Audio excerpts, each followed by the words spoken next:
Seven. Go for it.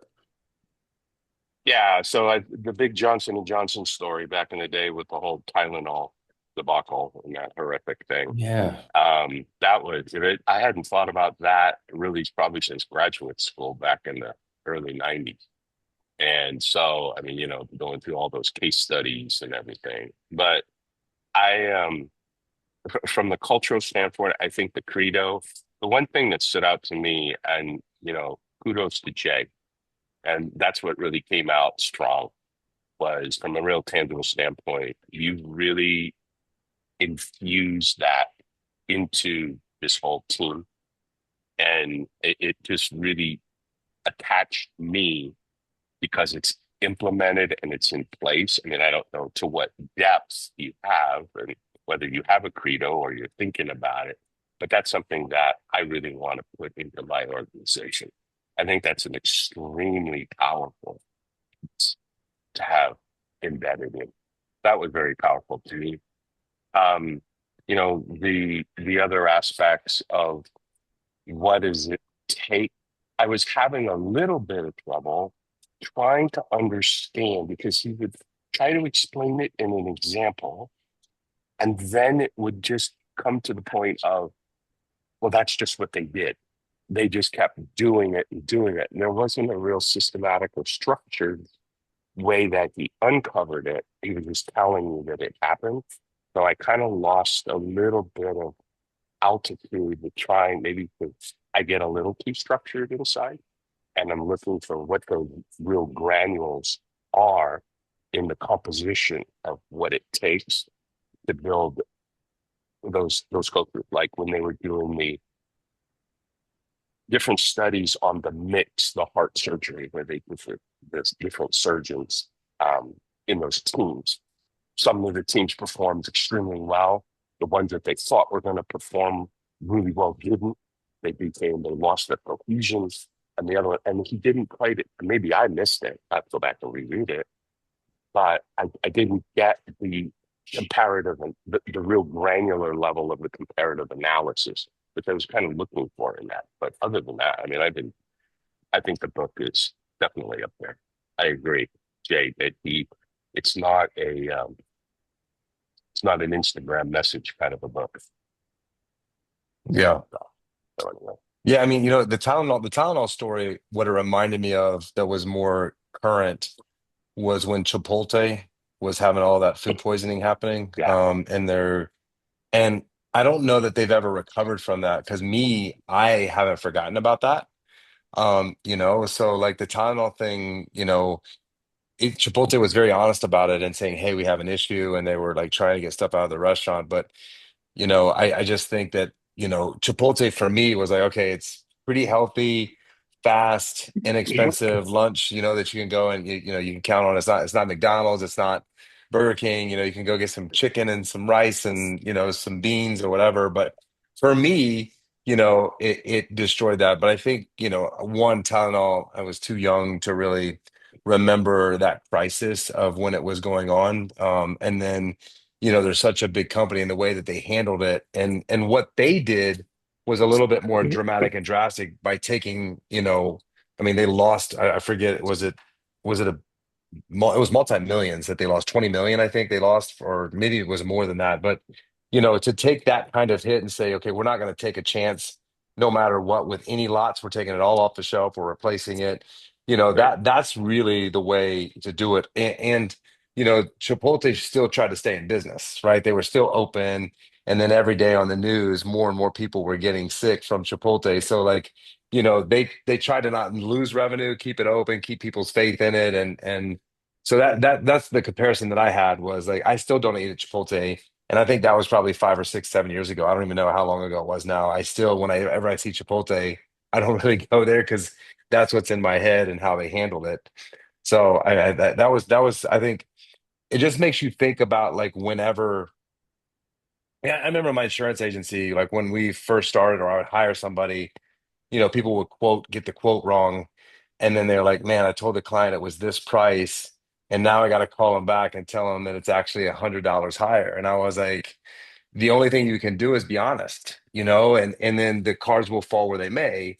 And, but 95% of the time when you tell a customer that and you're completely honest about it and that I messed up, then they're okay with it. But if you try to, like, what I had seen people do was actually go ahead and bind the policy, they get it, and they're like, now it's $100 higher, and they wait for that to happen. Then that's when you really screw up, right? So I just, I believe in culture always being honest, 1,000%.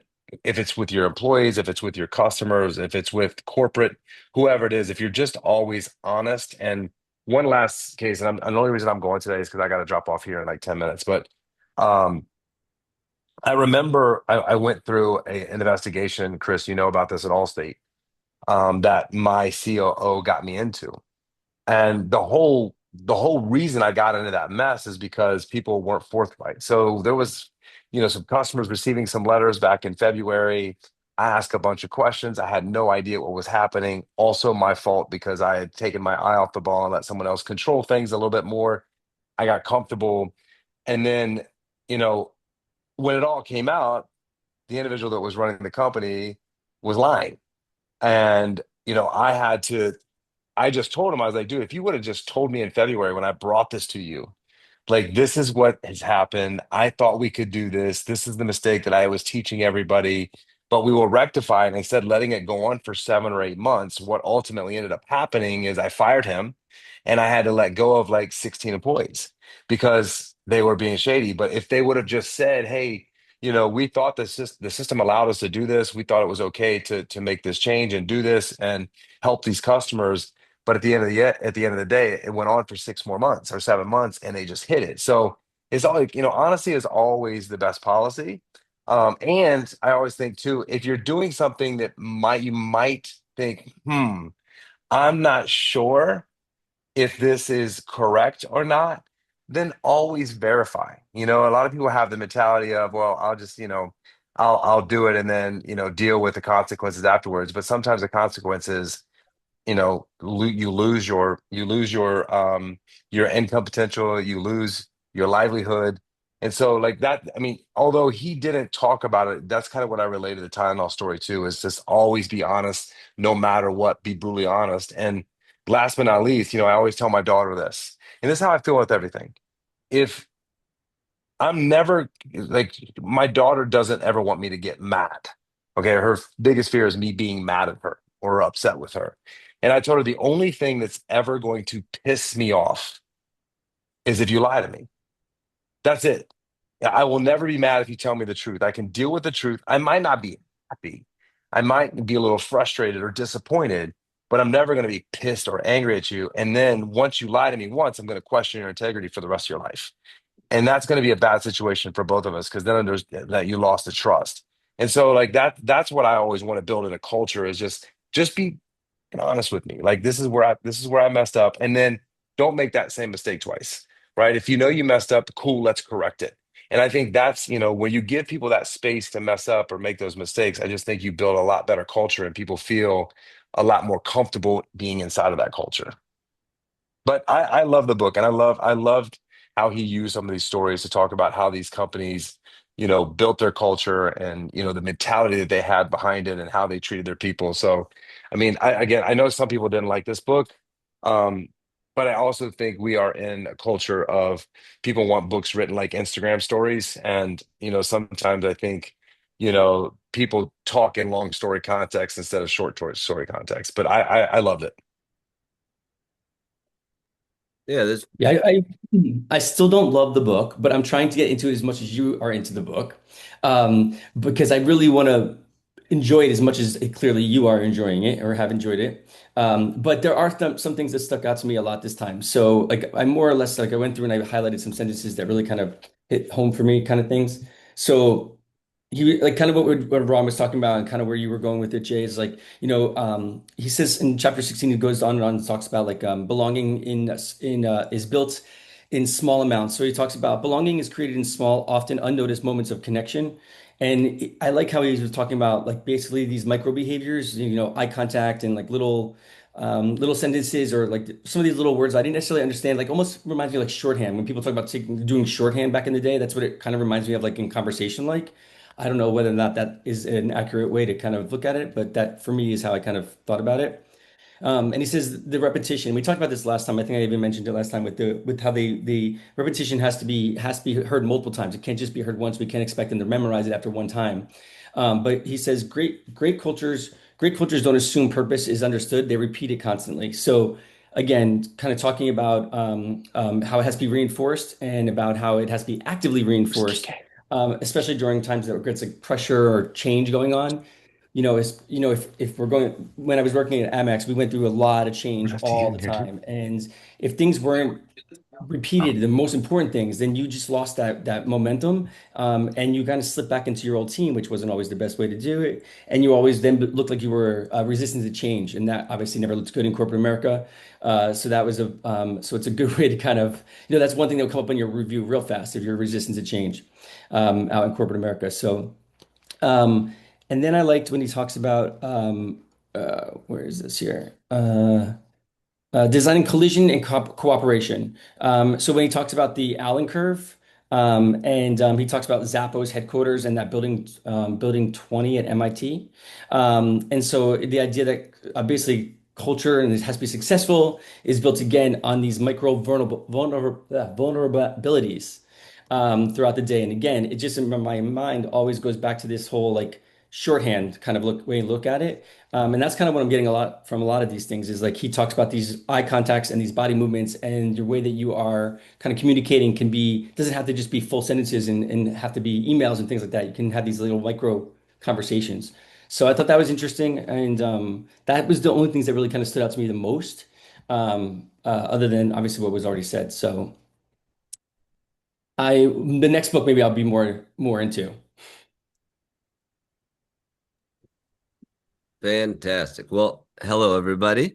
Apologize for the little bit of a delay this morning here as the dealing with the 35 below and Crystal as she's leaving the neighborhood and all of a sudden her tire pressure sensors have dropped. One of her tires had gone all the way down to 3. So she limped back home and got the compressor on that this morning and boom, she's off and she's Oh going. my God. So she was supposed, yeah, anyways, dealing with that. And I did not finish the book. If you can't tell in the voice, I don't have a voice modulator on right now. I have not been an adult sick man ever. And ever since this Thursday, it started creeping in. The amount of gunk that has come out of this nose over these last few days, it's truly impressive. But so I've been doing a whole lot of sleeping, I'll put it that way. So I did not, but That I did get it. that's what 35-degree below zero weather will do to you. This is nuts. I don't know where I picked it up from. Crystal's totally fine. But no, it's been a wild ride for the last few days. So from the little bit that I did get in this one here and the couple of chapters that I did get through this, what really stuck out to me and I enjoyed is under the ideas for action as far as the building of the culture itself there's a couple things that I really liked.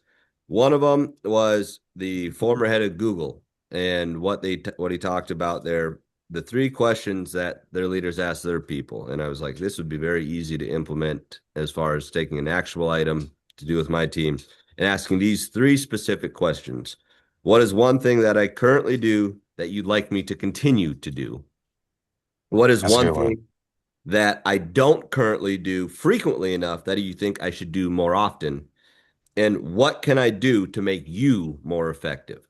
And so as far as that 3 very simple questions and thing, I think I will actually incorporate those into what my quarterly reviews are with the team. But even there, as it talked about, as far as just making those staples as part of it, like I think those are great as far as tearing down barriers, making them feel like, yes, I'm asking you point blank, what are these things that I think, and to give that honest feedback, and what are the things that, okay, I know I'm doing that is helping them. What are the things that they can do? Go from there. I really enjoyed those. And that kind of ties into another part there where it's talking about avoiding the just standard quarterly reviews of just having the micro adaptations and being able to, what did they put it as far as the using the flash mentoring aspect of it, of you pick something, and just using those quick moments to teach and coach and help like feel a part of the team. I think that was a big part of it. And I really liked when they were talking about you can get a good idea of what a group culture is like when two key incidents come up for somebody when they're new to a team. And they are, what's the first vulnerability and what is their first disagreement, and how are those two things specifically handled? And that can really make or break a difference on somebody truly feeling safe and accepted within to a team and moving forward and growing, or realizing like, wait a second, they got to build walls up and all of a sudden that's not what you want. So I really enjoyed the little bit that did read in this section here. I am excited and looking forward to recovering here and finishing up this book. And I know we've got this little break here as the holidays are coming, so we'll finish this and roll into the new one. But no, I don't know where you're coming from, Justin, where this hasn't been a good book. I think it's been a great book. I think you're just ridiculous in my own personal, like, I know this is a safe space and I mean that with all due love. So please take it that way. Oh, I do. And this may very well just be the I don't even know where I was going with that one. But this is the YouTube version. That's what I was The going to snot say. blocks your thought. It's okay. Yeah. That happens sometimes. There's that. But that, and then the one other thing that I liked is as they were first starting off in this last section here, as they talked about at Bell and all the people that had the most patents, what was the one thing they had in common when they did that study? And all right, what did they have? Did they all have a similar family background? Did they have any of this sort of upbringing? No, none of that stuff was true. The one thing that the 10 people who had the most, like the fattest books of patents that have been filed, the one thing they had in common is they all talked to this one engineer at lunch, just this seemingly boring, invisible guy. But they all had lunch with this one guy and his ideas and the feedback, and just ultimately, here's what they had in common. And just he's the glue guy in that organization, and listening to his ideas and implementing them. And as I like how they described it as where did they put him here? It was, go right back to this on he was the Nyquist, Harry Nyquist, the engineer. They all had lunch with Harry Nyquist, and he was a mild, gently smiling Lutheran known for his mostly tranquil reliability, raised on a Swedish farm. And just with the timing of everything he did. Anyways, I enjoyed that part where it's like, yeah, you can have one person in the organization who's often flies under the radar, but really is, and just who is that person, and making sure that they are getting the correct praise and acknowledgement that they need. So, anyways, those were the brief takeaways I had from this one here, from where I've got, but excited to finish it. And did it get determined as we speak of the next book? For sure. Is it going to be that Robin Sharma one? Is that one getting shoehorned in there for the next one, or is there another one? Lola, let me Lola. What they're asking about the book, the next book. What is How the good next did book you we say? decided on? We all have like Hey Siri and Hey Alexa. He's got a Hey Lola, quite literally a real Oh, human that's true. person. I Like a do. Hey Lola. Lola is my Siri. It's true. She is your Siri. That's totally true. Did we decide on the Robin Sharma book? Is that the for sure next one? Is it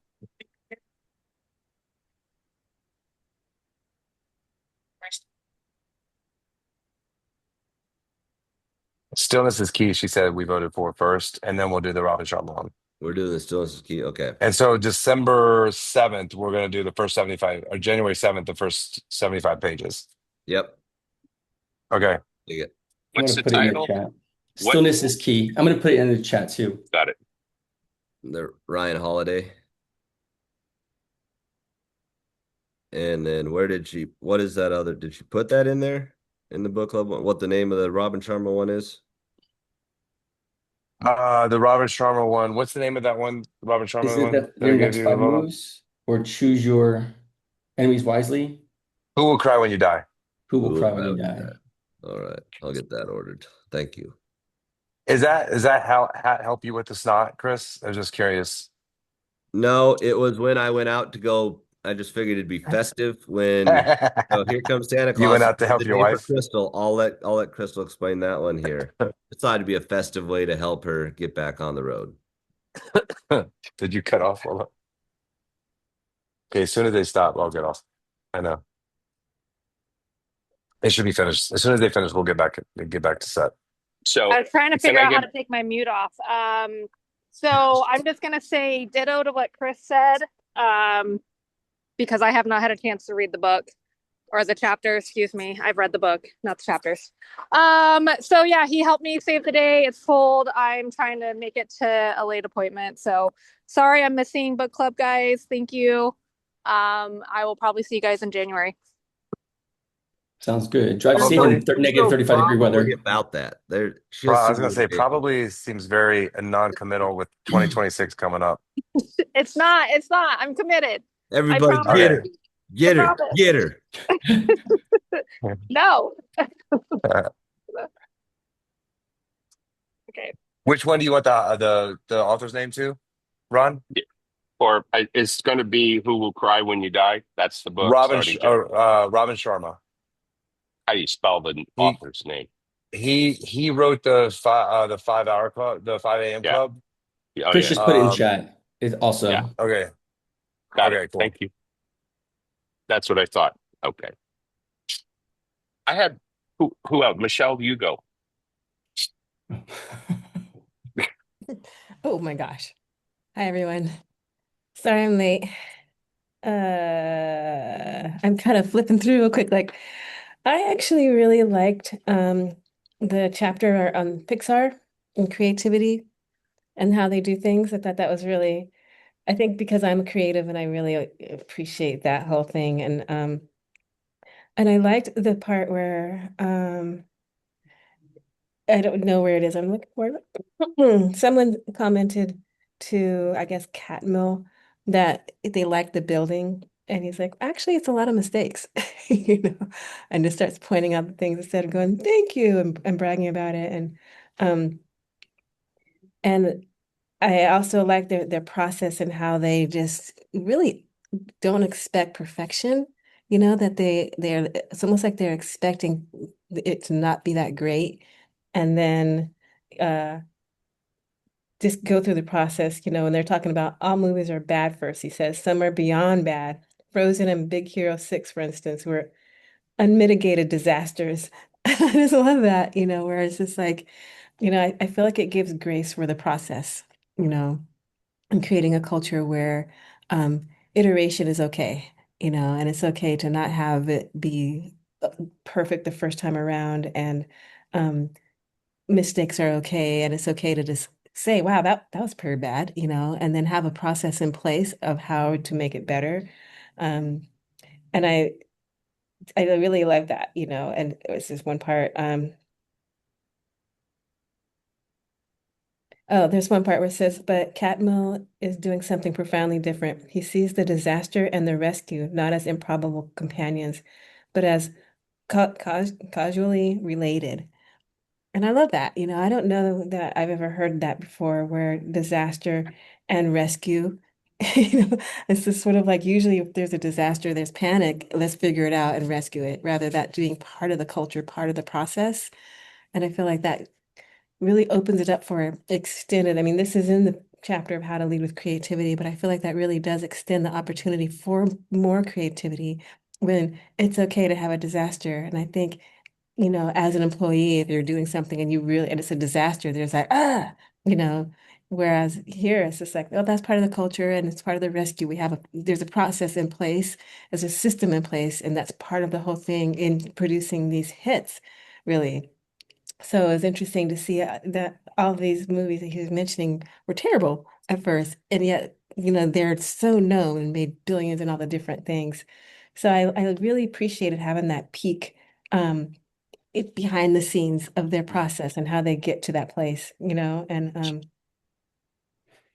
and then this part here it says building purpose in a creative group is not about generating a brilliant moment of breakthrough, but rather about building systems that can churn through lots of ideas in order to help unearth the right choices. And I think sometimes yeah, I feel sometimes when I'm churning through ideas, I get impatient.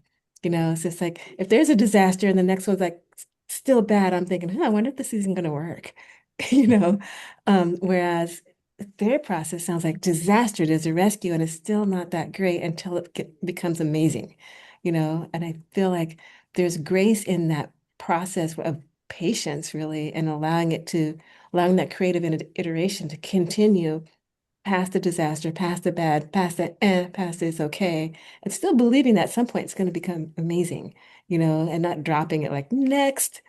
So I appreciated that. I thought that there's a lot in this chapter, that I really appreciate in terms of that process. But to me, that really struck me as just, you know, I know for me when I'm creating and I like when I was dancing and choreographing, I realized at one point I had to let it go because at some point this dance piece is going to become its own thing. Like I had an idea, but it just started always evolving, into its own piece. And at the end, it's just like I insert things, but at some point I became partner rather than the creator. And that's what I hear in this, like that he's kind of partnering with the processing, allowing the process to be something that he's still in it, but he's not having to keep that creative, ownership, like of making sure it conforms to the way that he's thinking, but allowing it to be whatever it evolves to be, and creating a culture where people be okay with that too, you know. So I think mostly I appreciated the fact that there's a culture of failing is okay, disasters are okay, because there's a system in place that's rescue and is part of the whole culture. Well, to that, one of the things he said in the book that I loved is here's a surprising fact about successful cultures. Many were forged in moments of crisis.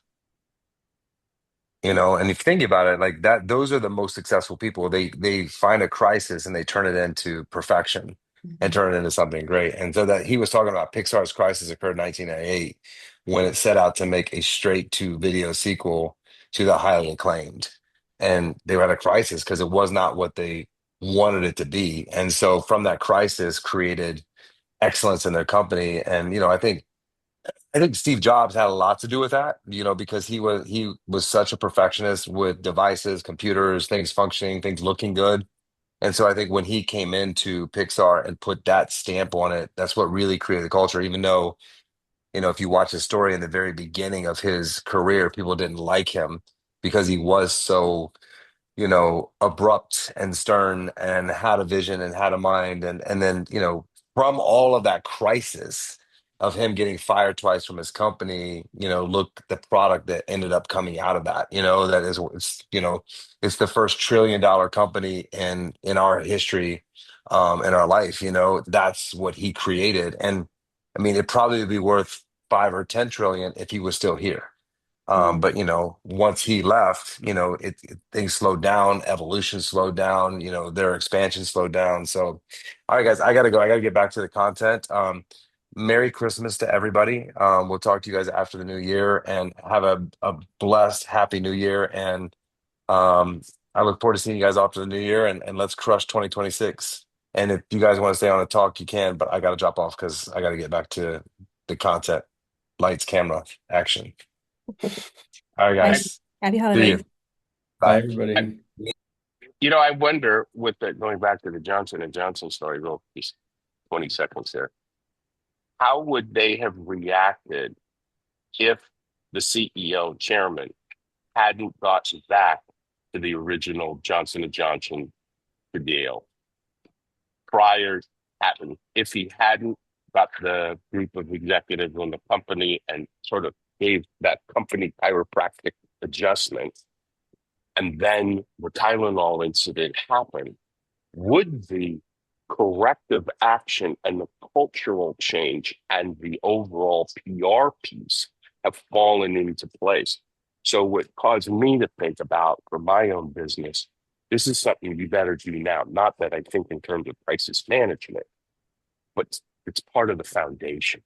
It's part of the foundation of our businesses to have these, or in Meyer's case with the restaurants in New York, those amorphism.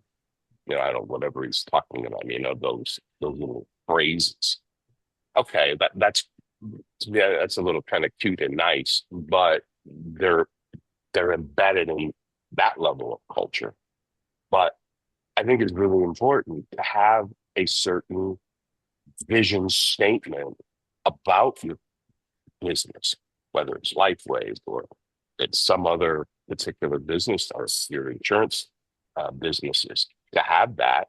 And because it's not about crisis management. It's about how you then, there's going to be issues. There's going to be internal issues. There's going to be external issues. There's going to be internal pressures and external pressures coming in. And that's really the bedrock of the business. And if everybody is in that soup together and they understand that, then you're not hurting cats emotionally to people and mentally.